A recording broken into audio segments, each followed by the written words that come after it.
તેની સાથે તેના રહેનારા માણસો પણ બધા જ દુરાચારી છે, મદિરાપાન કરનારા છે, ચોરી કરનારા છે અને જુગાર ખેલનારા છે. કથાનો વિસ્તાર તો ઘણો બધો છે, પણ બહુ થોડા શબ્દોની અંદર આ કથા કહેવાનો પ્રયાસ કરું છું.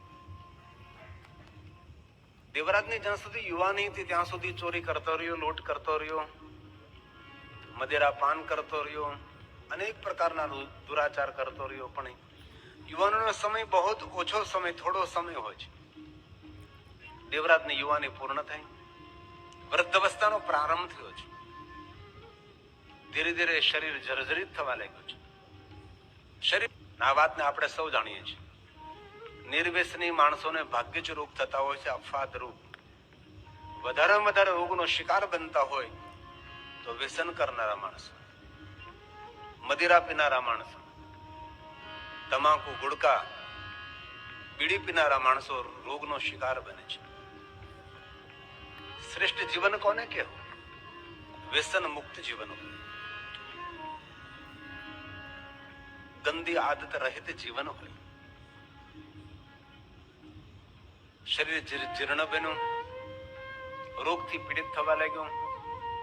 અને કોઈ પણ માણસ જે તમાકુ ખાય, ગુડકા ખાય, બીડી પીવે, તેને યાદ રાખવાનું છે, આજને તો કાલ આપને રોગ થવાનો છે. તે કોઈનું શક પણ ન રાખે. જીવનમાં આપણે અન્ય કોઈ સેવાના કાર્યો તો ન કરી શકીએ ભાઈ, સામર્થ્ય ન હોય તો ન થઈ શકે. પણ આપણી સાથે રહેનારા માણસને આપણે વ્યસન મુક્ત કરીએ તો પણ એક મોટી સેવા છે. કોઈ વ્યક્તિને વ્યસન મુક્ત કરવો એટલે સમજવું કે તેને તમે જીવનનું દાન કર્યું છે. એ જીવન દાન છે. અંતે તો હવે ચોરી કરી શકતો નથી, પોતાની પાસે ધન આવતું નથી, નગરમાં ભટકવા લાગ્યો છે. વાળ વિખાઈ ગયા, પગ તરડી ગયા, ચહેરો ખરડાઈ ગયો. એક ગાંડો માણસ, એક પાગલ માણસ. એવી સ્થિતિમાં દેવરાજ કિરાતોના નગરમાં ફરે છે. ભૂખની પીડા છે, શરીરમાં રોગ છે, વૃદ્ધ અવસ્થા છે. આંગણે આંગણે જાય છે,